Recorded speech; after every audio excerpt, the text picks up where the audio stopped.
you hate the thought of working past 55 or 60? Do you hate not being able to live the life you deserve today?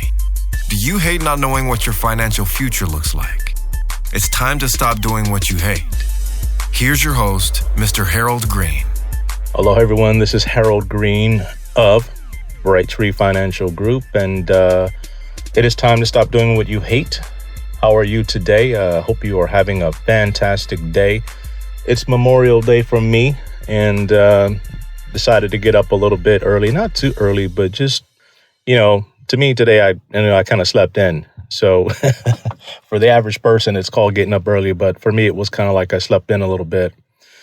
And, I've made a major decision. I don't feel comfortable sharing it right now, but I think I'll share it a little bit later, once I have some more ducks in a row. But I've made a major decision. And it happened very fast. And I'm going to share with you folks the title of today's show. It's How to Overcome. And one of the hardest things you're going to find in life is when you come up against obstacles and limitations, how to overcome, how to get through it to the other side. Years and years ago, I'm just going to put some stuff out here today. And again, this show is not meant to offend anybody or hurt anybody's feelings, but it's to help you get from where you are today to where you really want to get to. And I'm going to be honest with you, you're going to have to overcome. Either you're going to have to soar above it and overcome it, or you're going to settle with it and put up with it for the rest of your life. So are you ready? 1, 2, 3, let's get it. Years ago, I used to work for this life insurance company in their customer relations department. And my first job was just client relations. And my job was to call people up and talk to them about their life insurance policies. We service the orphan clients, and it's basically the people that their agent either passed away, quit doing what they're doing, or they do something entirely different. And so the people were just kind of left to fend for themselves. And so this life insurance company created something called the orphan client department. And, it's a tough name, but it's people that were just left, people that were abandoned. And they didn't know who else to go to. And so the life insurance company created this department. And, I got hired in that department to help take care of these people. And it was hard because I would call people up and they were sold these life insurance policies that were decent policies, but the agents had lied to them in regards to how these policies were supposed to be performing. And it didn't go too well. I got cursed out. I got yelled at. Because for me, I was just an extension of the company, so I took the brunt of it. I mean, they put it all on me. And so, because I was the first point of contact, so I had incoming all the time. And, I had to get some thick skin. That job, along with being a telemarketer when I was a teenager, that job helped me grow some pretty thick skin. And it helped me deal with rejection. It helped me deal with just the nastiness of human nature, how nasty people can be when things don't go their way. It was bad. And so my coworker, who was kind of one pay grade ahead of me in a different position, his job was actually to go out there and meet with the people one-on-one. So it was so hard. He just said, you know what, Harold, I'm not going to do this no more. So he quit. He said, you know what, why don't you take the job? You're pretty good at this. So I took the job, and it paid me double what I was making. And so I had to go out and talk to these people. And interesting enough, it was some very, very interesting people that I got a chance to talk to. Some of them were doctors, lawyers. It was some of who's who that had bought these life insurance policies that no longer had an agent. And so I had to go out there and talk to these guys. And I remember one day, I kid you not, I went out to see this doctor. He was an optometrist. And he was one of the nastiest people I had ever met. I mean, he was just downright mean. He looked so down on me and said some ridiculous things. And I said, God, you know what? I said, I don't want to keep doing this with these people. I don't want to do that with these people. And I said, it was something about the kind of position that I wanted didn't exist. The kind of things that I wanted in life in terms of a career, in terms of a job or whatever it was, those things did not exist. So I'm driving downtown Honolulu, and the Lord specifically spoke to me and said, if it doesn't exist, create it, because that's what I did.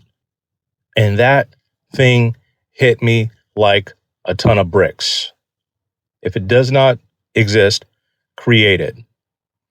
And from that point on, I got on this mad journey to create what it was that I wanted in life.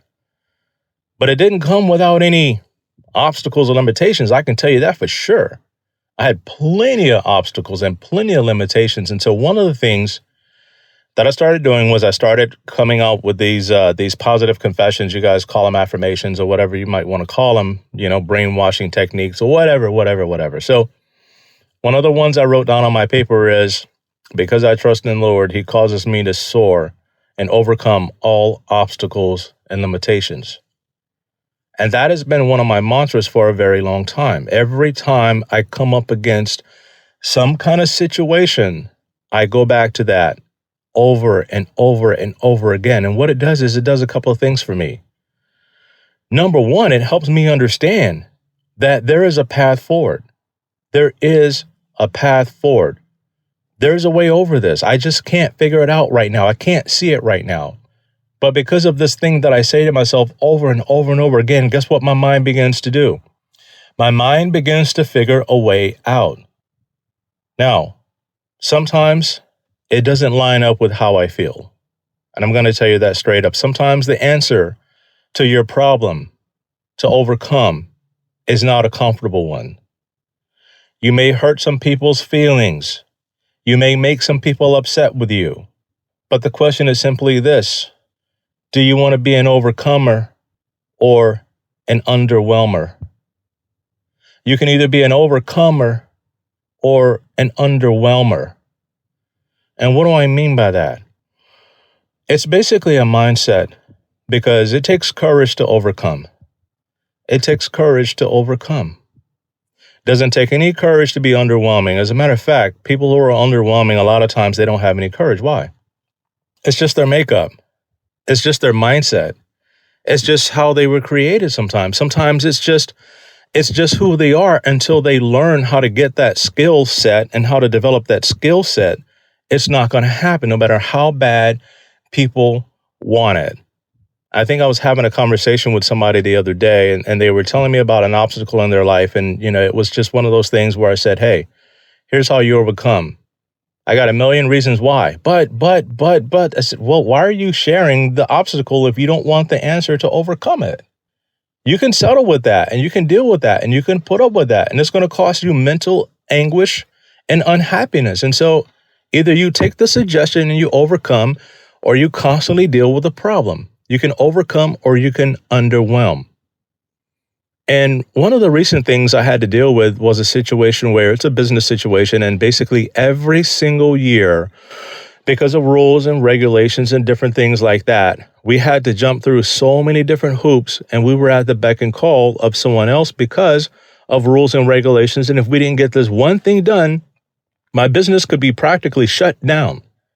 And it was my responsibility to pay a firm to do this one particular thing for my firm to make sure that on a certain date, information was provided to the regulatory authorities that my business was still legit and good to go. We had enough money to run the company. We weren't going to be insolvent. All of our books are in order. All of our accounting is up to date. Our compliance is good. We had to pay tens of thousands of dollars to get this one thing done. And in some cases, this one thing can cost your firm up to $200,000 to $300,000, depending on how extensive it is.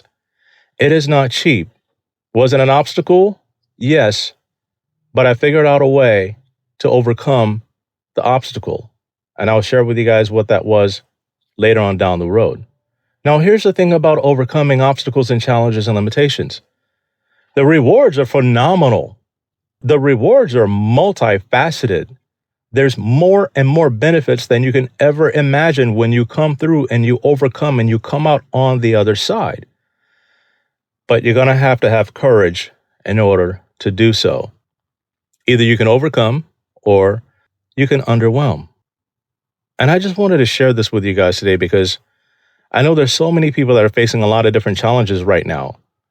And one of the things I recently went through was I had lost a handful of clients because of my belief system and the way I trade the market with my rapid retire program and things like that. I lost some people, and it hurt because I had high hopes for the relationship. I had high hopes to work with them. I had high hopes for their future. I had high hopes for what it was that we were getting done. And we were just right. We were like right there on the edge.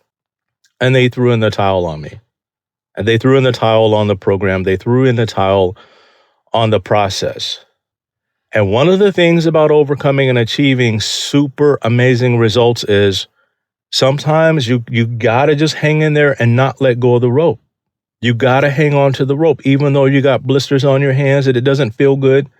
People are laughing at you. Why are you still hanging in there? Why are you still dealing with that? You should be doing this. You should be doing that. You should quit and switch and do something different. Guess what happens every single time you quit and do something different? You lose the momentum that you had. You lose the courage that you built up. And now you have to start and learn something all over again. You got to start retrusting somebody all over again. You got to start another process all over again, because if you don't do one thing, you got to do something else, because you're not dead yet. You're still alive. You're still living. You still have things that you need to do. Things need to get done. So if you stop one thing because you don't believe in it, you got to start something different. You can't do nothing. You got to do something. And it takes courage. So no matter what you do, you think this thing is better than the other. You got to stick with it and have courage to see it through, because you need to overcome. We all want to overcome, because we're going to have to overcome. Retiring is something you got to overcome. Setting up money for retirement, you have to do that. You can't retire with nothing. Some people do. They eke by, they scratch by. But that's not the people that I'm talking to. I'm talking to people that want to overcome, talking to people that want to get ahead, talking to people that want a better life for their children. They want a better life for their families. They want a better life for their communities. They want a better life for themselves, because they want to overcome. But if you quit, you got to start something different. I'm not saying you're right or wrong, but I'm saying you're going to have to do something. And no matter what it is that you do, you're going to have to overcome. Because if you don't overcome, you're going to underwhelm. And if you want to know a little bit more about your situation and how I can help you overcome, click in my show notes, get on my calendar. I'd love to have a conversation with you about being an overcomer. So I thank you for tuning in today. I want you to have an overcomer mindset. And until next time, everybody, 1, 2, 3, let's get it. This is thepodcastfactory.com.